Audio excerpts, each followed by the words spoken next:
ओम नमः शिवाय। एस्ट्रोरे चैनल पर आप सभी का स्वागत है। मैं हूं पंकज अरोड़ा। हम आज से शिव महापुराण की शुरुआत कर रहे हैं। प्रथम खंड। श्री व्यास जी बोले, एक समय की बात है कि प्रयागराज में संगम पर सभी ऋषि मुनि एकत्र हुए। उस समय वहां सूत जी पधारे। सभी ऋषियों मुनियों ने उठकर उनका स्वागत किया और बैठने के लिए आसन प्रदान किया। सबने हाथ जोड़कर उनसे निवेदन किया, हे मुनीश्वर, कलयुग में सभी मनुष्य पाप ताप से पीड़ित होकर सत्कर्म से रहित, पर स्त्रीगामी, पर निंदक, आत्मज्ञान रहित, नास्तिक, देहाभिमानी, दूसरों की हत्या करने वाले, माता पिता से द्वेष रखने वाले और स्त्रियों के गुलाम हो जाएंगे। वैश्य अपने धर्म से रहित कुमार्गी हो जाएंगे। शूद्र अपने कर्म को छोड़कर तिलक लगाकर ब्राह्मणों का सा आचरण करने लगेंगे। नकली तपस्वी ब्राह्मणों के तेजहर्ता शालिग्राम आदि पाषाणों का दंभपूर्वक पूजन करने वाले कुकर्मी, विद्यावाद विवादी, धर्मलोपक, दुष्कर्मी, धर्म के नाशक, दंभी, अभिमानी, क्रूर होंगे। स्त्रियां भी धर्म से विमुख हो जाएंगी। वे माता पिता की भक्ति से विमुख, पति से विमुख, प्रेमी के साथ रहने वाली, तमोगुण और नित्य रुग्ण रहा करेंगी। इस दुख से छुटकारा दिलाने वाला कोई सरल उपाय बताइए। मुनियों की यह बात सुनकर सूत जी भगवान शंकर का ध्यान करके बोले, हे मुनिवरों, कलयुग के पापों को नष्ट करने वाला परमार्थदायक शिव पुराण वेदांत का सर्वज्ञ कहा गया है। इसके पढ़ने एवं सुनने से मुक्ति मिल जाती है। व्यास जी का कहना है कि शिव पुराण का एक या आधा श्लोक पढ़ने वाला भी पापों से मुक्त हो जाएगा। जो व्यक्ति सावधानीपूर्वक पूरा पाठ करेगा वह जीवन मुक्त हो जाएगा। इसका आचरण करने वाले को एक एक अश्वमेघ यज्ञ का फल प्राप्त होता है। भगवान शिव ने स्वयं इस उपनिषद रूपी समुद्र से मंथन करके निकाला है। इसलिए जो भी व्यक्ति इसका पान करेगा वह अजर अमर हो जाएगा। इसमें धर्म, अर्थ, मोक्ष और पाप चारों पदार्थों का विवेचन किया गया है। उनकी प्राप्ति का उपाय बताया गया है एवं शिवजी की लीला और सभी ज्ञान विज्ञान का समावेश है। भगवान शिवजी ने पहले इसमें 1,00,000 श्लोक रखे थे। विदेश्वर संहिता, रुद्र संहिता, विनायक संहिता, उमा संहिता, मात्र संहिता, एकादश रुद्र संहिता, कैलाश संहिता, शत रुद्र संहिता, कोटि रुद्र संहिता, सहस्त्र कोटि रुद्र संहिता, मानवीय संहिता एवं धर्म संहिता। परंतु इस कलयुग में जीवों के उद्धार के लिए भगवान शिव ने इसमें कुल 24,000 श्लोक कर दिए हैं। अब इसमें विदेश्वर संहिता, रुद्र संहिता, शत रुद्र संहिता, कोटि रुद्र संहिता, श्री उमा संहिता, श्री कैलाश संहिता और वायत्य संहिता रखी है। जो इन संहिताओं का पाठ करता है वह जीवन से मुक्त हो जाता है। यह समस्त पुराणों में श्रेष्ठ एवं जीवों का कल्याणकारक है। सूत जी बोले, पूर्व काल में जब कल्पों का नाश हो गया और बाद में पुनः इस कल्प का उदय हुआ तो 6 कुलीन मुनियों ने सृष्टि के प्रारंभ होने पर विचार किया कि सबसे परे है या नहीं। इसका निर्णय कराने के लिए वे ब्रह्मा जी के पास गए।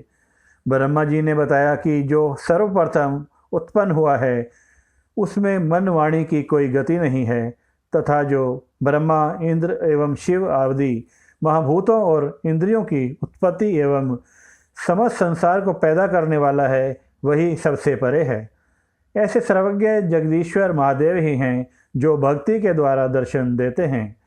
रुद्र आदि देव भी उनके दर्शनों की अभिलाषा रखते हैं। उनकी भक्ति करने से ही उनके प्रसाद की प्राप्ति होती है। जैसे बीज से अंकुर और अंकुर से बीज बनता है, ब्रह्मा जी ने कहा, आप लोग महादेव जी की प्रसन्नता हेतु एक दीर्घ यज्ञ कीजिए, जिसमें शिव जी की कृपा से आपको साध्य और साधन का ज्ञान प्राप्त होगा। मुनियों ने पूछा, हे भगवान, यह साध्य और साधन क्या है? ब्रह्मा जी ने कहा, साध्य शिव पद है और साधन उनकी सेवा करना है। वेद विधि द्वारा उनका आराधना करने पर उनकी प्राप्ति होती है। जो जैसा करता है उसे वैसा ही फल प्राप्त होता है। कान से सुनना, मुंह से कहना तथा मन से मनन करना भी एक महान साधन है, क्योंकि महेश्वर हमेशा सुनने, कीर्तन करने तथा मनन करने योग्य है। इसलिए साध्य तक पहुँचने के लिए साधन पर जुट जाना चाहिए। गुरु के द्वारा शिव योग को प्राप्त करना चाहिए। पहले कुछ क्लेश उत्पन्न हो सकते हैं, परंतु बाद में परमानंद की प्राप्ति होती है। मुनियों ने ब्रह्मा जी से पूछा, श्रवण, मनन और कीर्तन क्या है, कैसे किए जाते हैं? ब्रह्मा जी ने उत्तर दिया, ईश्वर के रूप, गुण, नाम और उनकी लीलाओं से अपनी पूजा तथा जप द्वारा रुचि उत्पन्न करना एवं लगातार युक्तियों सहित अपने मन को उनके सामने करना मनन कहलाता है। पर ब्रह्म, महादेव जी या शंभु भगवान के नामों को बार बार लेना या जप करना ही कीर्तन कहलाता है। दृढ़ता से भगवान संबंधी शब्दों को कानों से सुनना श्री श्रवण है। सत्संग में बैठकर महादेव जी की कृपा से श्रवण और कीर्तन करके उसका मनन करें, या तो यह सर्वोत्तम मनन है। इससे हमारी आत्मा पवित्र रहती है। सूत जी बोले, हे मुनियों, मैं इस साधन के बारे में एक प्राचीन इतिहास सुनाता हूँ, उसे सुनो। एक बार सरस्वती के तट पर मेरे गुरुदेव भगवान वेद व्यास जी तप कर रहे थे। वहाँ पर सनत कुमार जी ने उनसे पूछा, हे भगवान, शिव जी तो आपके प्रत्यक्ष सहायक हैं, फिर आप ऐसा कठोर तप क्यों कर रहे हैं? व्यास जी ने उत्तर दिया, मैं अपनी मुक्ति के लिए तप कर रहा हूँ। तब सनत कुमार जी ने कहा, ऐसा ही भ्रम मुझे भी हुआ था। इसी तरह मैंने भी अपनी मुक्ति के लिए मंदराचल पर्वत पर तप किया था। तब शिवजी की आज्ञा से उनके नंदीश्वर ने मुझे बताया था कि शिवजी के कीर्तन, श्रवण तथा मनन द्वारा ही मुक्ति मिल जाती है। तब मेरा भ्रम दूर हो गया था। अतः व्यास जी, आप भी ऐसा ही करें। ऐसा कहकर सनत कुमार चले गए। इस पर ऋषि ने पूछा, जो व्यक्ति श्रवण, कीर्तन तथा मनन नहीं करता, वह बिना प्रयत्न के किस प्रकार मुक्त हो जाता है? कृपा करके हमें बताएं।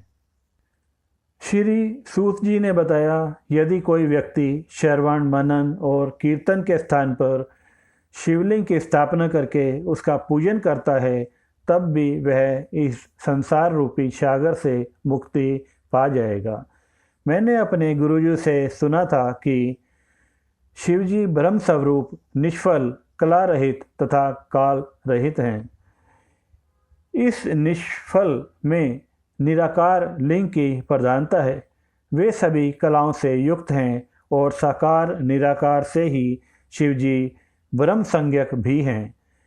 व्यक्ति शिवजी के साकार रूप और निराकार रूप दोनों को पूजते हैं। प्राचीन काल में ब्रह्मा विष्णु के विवाद में उन्होंने शिवलिंग में प्रकट होकर दर्शन दिए थे। तभी से शिवलिंग इस संसार में पूज्य हो गया। इससे सबका कल्याण होता है और मोक्ष की प्राप्ति होती है।